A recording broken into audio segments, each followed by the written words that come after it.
ఇప్పుడు ఒక నిమిషం మళ్ళీ వస్తాను బీవీరావు గారు మీ దగ్గరికి. ప్రస్తుతం కాంగ్రెస్ పార్టీ నుంచి చరణ్ కౌశిక్ గారు జాయిన్ అయ్యారు. చరణ్ కౌశిక్ గారు నమస్తే అండి. ఇప్పుడు 20 ఏళ్ల రాష్ట్ర సీఎంగా రేవంత్ రెడ్డి ఎదిగిన తీరు గురించి మీరు ఏం చెప్తారు? రేవంత్ రెడ్డి నాయకత్వమే కాంగ్రెస్ ను తెలంగాణ అధికారంలోకి తీసుకొచ్చిందని మీరు భావిస్తున్నారు? మేడం, ఇక్కడ చాలా స్పష్టంగా 9 నెలల కాలంలో ఎన్టీఆర్ గారు ముఖ్యమంత్రి అయ్యారు. డైరెక్ట్ ఎమ్మెల్యే, తర్వాత ముఖ్యమంత్రి. తర్వాత కేజ్రీవాల్ గారు ఈ దేశంలో డైరెక్ట్ ఎమ్మెల్యే, ముఖ్యమంత్రి. రేవంత్ రెడ్డి గారు దాదాపు 18 సంవత్సరాల తర్వాత ముఖ్యమంత్రి అయ్యారు.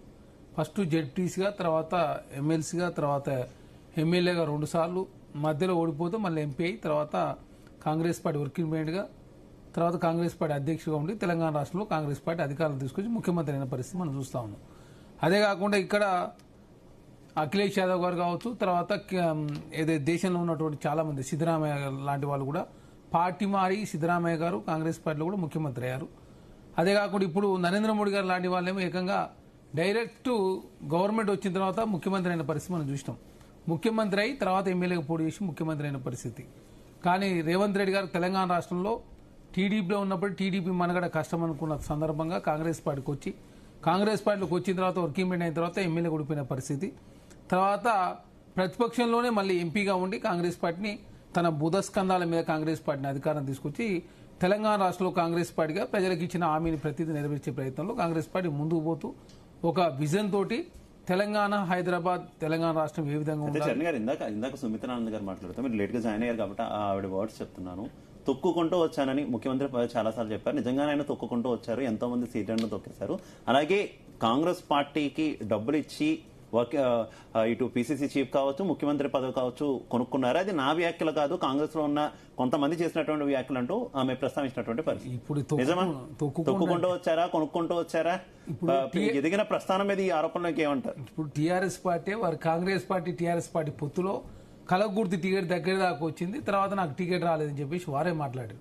తర్వాత జెడ్పీసీ అంశానికి వచ్చినప్పుడు టీఆర్ఎస్ కాంగ్రెస్ పార్టీ పొత్తులో నాకు జెడ్పీసీ టికెట్ రావాల్సి ఉండే, ఇవ్వలేదు. ఇవ్వకపోతే నేను ఇండిపెండెంట్ పోటీ చేసి, తర్వాత ఎమ్మెల్సీగా కూడా పోటీ చేసి, తర్వాత టీడీపీలో ప్రతిపక్షంలో ఉన్న టీడీపీ ప్రతిపక్షంలో ఉన్నప్పుడు నేను పార్టీలో పోయినా, తర్వాత కాంగ్రెస్ పార్టీ ప్రతిపక్షంలో ఉన్నప్పుడు కాంగ్రెస్ పార్టీలో జాయిన్ అయినా, తర్వాత జైలు జీవితం కావచ్చు, తర్వాత కాంగ్రెస్ పార్టీ 2019 నుంచి 23 మధ్యలో ప్రతిపక్షంలో ఉన్నప్పుడు ఆనాడు ఏదైతే డ్రోన్ సంబంధించిన అంశం విషయంలో దాదాపు కిటీ జైల్లో 13 రోజుల పాటు జైల్లో పెట్టిన పరిస్థితి కూడా మనం చూసినాం.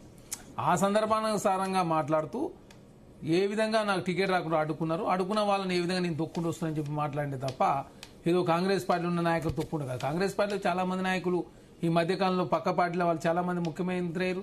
అటు సిద్ధరామయ్య గారు, రేవంత్ రెడ్డి గారు కావచ్చు.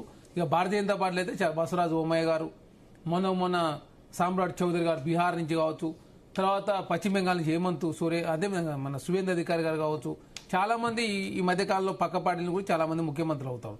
కాంగ్రెస్ పార్టీ కష్టకాలం ఉన్నప్పుడు ఎవరైనా కూడా కష్టకాలం ఉన్నప్పుడు కష్టంలో ఉన్నటువంటి పార్టీలకు రాకుండా అధికారంలో పార్టీకి పోతా ఉంటే, నేను కష్టకాలంలో కాంగ్రెస్ పార్టీకి వచ్చి కాంగ్రెస్ పార్టీలో ప్రతిపక్షంలోనే దాదాపు 6 సంవత్సరాల కాలం పనిచేసి కాంగ్రెస్ పార్టీ తెలంగాణ రాష్ట్రంలో అధికారం తీసుకొచ్చిన తర్వాత 64 మంది శాసనసభ్యులు మొత్తం మెజార్టీ 95% పైచిలకు రేవంత్ రెడ్డి గారే ముఖ్యమంత్రి ఉండాలని కోరుకోవడంతో తెలంగాణ రాష్ట్రంలో కాంగ్రెస్ పార్టీ ముఖ్యమంత్రి.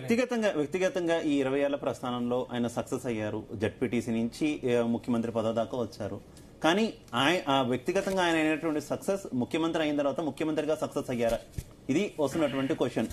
20 ఏళ్ల సంబరాలకు సంబంధించి ఇందాక మనకి తాడూరి శ్రీనివాస్ గారు మాట్లాడుతూ కూడా జన్మనిచ్చినటువంటి చోట, జెడ్పీటీసీగా జన్మనిచ్చిన చోట అభివృద్ధి పనులకు శంకుస్థాపన చేశారు. పునర్జన్మను మల్కజ్గిరి ఎంపీగా ఆయనకి మేము అవకాశం ఇచ్చాము మా నియోజకవర్గం నుంచి. మరి మా నియోజకవర్గాన్ని ఎందుకు పట్టించుకోవట్లేదు? ముఖ్యమంత్రిగా కూడా కొంత ఫెయిల్ అయ్యారనే తీరుగా బీవీరావు గారు కూడా ప్రస్తావించినటువంటి అంశం. ఈ విమర్శల మీద ఏం చెప్తారు? మొన్న ముఖ్యమంత్రి గారు ఏదైతే మిడ్జీలు పోకముందే ఉప్పల్కి వచ్చాడు, తర్వాత ఇబ్రహీంపట్నంలో మార్కెట్ కమిటీ ఓపెనింగ్ కావచ్చు, చాలా స్పష్టంగా మల్కాయి పార్లమెంట్లో ఏ సమస్య ఉన్నా పరిష్కరించడానికి ప్రభుత్వం సిద్ధంగా ఉంది, నా దృష్టికి తీసుకురాని చెప్పడంతో అదే ఉప్పల్ నియోజకవర్గంలో చాలా చెరువులన్నీ కూడా పునరుద్ధరణ జరుగుతూ ఉంది.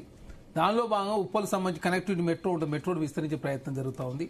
మల్కాయి పార్లమెంట్లో మల్కాయి అసెంబ్లీలో ఉన్నటువంటి ఎలివేటెడ్ కారిడార్ల సమస్య కూడా, ఆ ట్రాఫిక్ సమస్య కూడా పరిష్కారం చూపించే ప్రయత్నంలో ప్రభుత్వం ముందుకు పోతుంది. దానిలో భాగంగానే చెరువులు, రాక్స్, ప్రకృతిని కాపాడే ప్రయత్నం భాగంగా హైడ్రా కావచ్చు, అదే కాకుండా పోర్ట్ సిటీ నిర్మాణం కావచ్చు, తర్వాత డ్రై పోర్ట్ కావచ్చు, ఎక్స్ప్రెస్ హైవేలు కావచ్చు, అదే కాకుండా తెలంగాణ రాష్ట్రంలో ఏదైతే పోర్ట్ సిటీ నిర్మాణంతో పాటు త్రిబుల్ కావచ్చు, త్రిబుల్ రైల్ రింగ్ కావచ్చు, తర్వాత గోదావరి వాటర్ తీసుకొచ్చి మూసిని పునర్జింపజేసే కార్యక్రమం కావచ్చు, నైట్ ఎకానమీ క్రియేట్ చేసే ప్రయత్నంలో కాంగ్రెస్ పార్టీ ముందు దానిలో భాగంగా మీరు ఈ ఒక్క విషయం చెప్పండి చరణ్ కౌశిక్ గారు, 20 ఏళ్ల ప్రస్థానం సక్సెస్ఫుల్ గా సాగింది, జడ్పీటీసీ నుంచి ముఖ్యమంత్రి అయ్యారు, వ్యక్తిగతంగా ఆయన ట్రాక్ రికార్డ్ బాగుంది, ముఖ్యమంత్రిగా సక్సెస్ అయ్యారా లేదా? సార్ ఎంత రేటింగ్ ఇస్తారు మీరు ముఖ్యమంత్రికి? మీ పార్టీ ముఖ్యమంత్రి మీరు గుర్తుపెట్టుకోవాలా సీఎం అయిన తర్వాత రేవంత్ రెడ్డి ప్రజలకు ఇచ్చిన హామీల్లో ఎంతవరకు నెరవేర్చారు, అలాగే కాంగ్రెస్ ప్రభుత్వం 2 ఏళ్లలో సాధించిన 3 ముఖ్యమైన విషయాలు, 3 ముఖ్యమైన విజయాలంటే ఏం చెప్తారు? మేము కాంగ్రెస్ పార్టీగా మేము 416 హామీలు ఇస్తే 200 పైచీలకు నెరవేర్చినాం.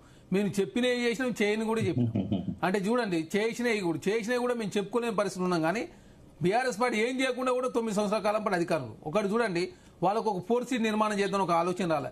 హైదరాబాద్ చుట్టూ ఫార్మాసిటీని పెట్టేసి 1,50,00,000 అదేవిధంగా ప్రజలను ఇబ్బందులు పెట్టే ప్రయత్నం బీఆర్ఎస్ పార్టీ చేశారు. ఔటర్ రింగ్ రోడ్ను 7,000 కోట్ల రూపాయలు అప్పనంగా అమ్మిరు. మీరు అంతర్జాతీయ విమానాశ్రయం నిర్మించిన వాళ్ళు కాదు, మీరు హైదరాబాద్ లో ఒక యూనివర్సిటీ నిర్మించిన వాళ్ళు కాదు, ఇంకోటి ఏం చేసిన వాళ్ళు కాదు. కాంగ్రెస్ ప్రభుత్వం వచ్చిన తర్వాత స్కిల్ యూనివర్సిటీ, స్పోర్ట్స్ యూనివర్సిటీ, వీరనారి సాగరైల university, doctor Manmohan Singh earth science university, ITI place లో అడ్వాన్స్ ట్రైనింగ్ ఇన్స్టిట్యూషన్, పొలిటికల్ అదేవిధంగా పార్టింగ్ కాలేజీలను అప్గ్రేడ్ చేస్తున్నారు. తర్వాత తెలంగాణ రాష్ట్ర విద్యారంగానికి సంబంధించి ప్రతి నెల రివ్యూ చేసే ప్రయత్నంలో కాంగ్రెస్ ప్రభుత్వం ముందుకు పోతూ తర్వాత రైతు కమిషన్ కూడా తెలంగాణ రాష్ట్రం ఏర్పాటు చేసుకుని 57,000 కోట్ల రూపాయల వడ్డీ లేని రుణాలు మహిళల కంచి దేశంలో ఏ రాష్ట్రంలో చేరే విధంగా కాంగ్రెస్ పార్టీ ముందుకు పోతూ రుణమాఫీ 21,000 కోట్ల రూపాయలు, గ్రూప్ 1 సమస్య 2013 తర్వాత పరిష్కారం కాకపోతే 563 ఉద్యోగాలు ఎక్కడ చిన్న పేపర్ లీక్ జరగకుండా నిరుద్యోగులకు 2 సార్లు ఏజ్ పెంచడం, టెట్ ని, డిఎస్ ని, గ్రూప్ 2, గ్రూప్ 3, గ్రూప్ 4 నిర్వహించి తెలంగాణ రాష్ట్రంలో కాంగ్రెస్ పార్టీ ముందుకు పోతుంది. అడుగుదామా చరణ్ కౌశిక్ గారు, 9 ఏళ్లు అధికారంలో ఎందుకున్నారు, 9 ఏళ్ల అధికారంలో ఏం సాధించారు, ఏం విజయాలు సాధించారు చెప్తారు సుమిత్ర గారు. ఎస్ స్పందన గారు, అయితే దానికన్నా ముందు చిన్న కథ అండి. అబద్ధము, అసభ్యత, మోసము, కుట్ర, కుతంత్రము ఇవన్నీ తపస్సు చేసినట భగవంతుని ఉద్దేశించి. తీరా ఇది కలికాలం కాబట్టి దేవుడు ప్రత్యక్షం కాకుండా కలిపురుషుడు ప్రత్యక్షమైందట. ఎందుకు తపస్సు చేస్తున్నారు, మీ సమస్య ఏంది, మరి 9.5 సంవత్సరాలుగా మీరు తపస్సు చేస్తూనే ఉన్నారు ఏంటి అని అంటే, మాకు తెలంగాణలో మరి ఆదరణ కరువైపోయింది, పాలకులు మమ్మల్ని విస్మరించిండ్రు,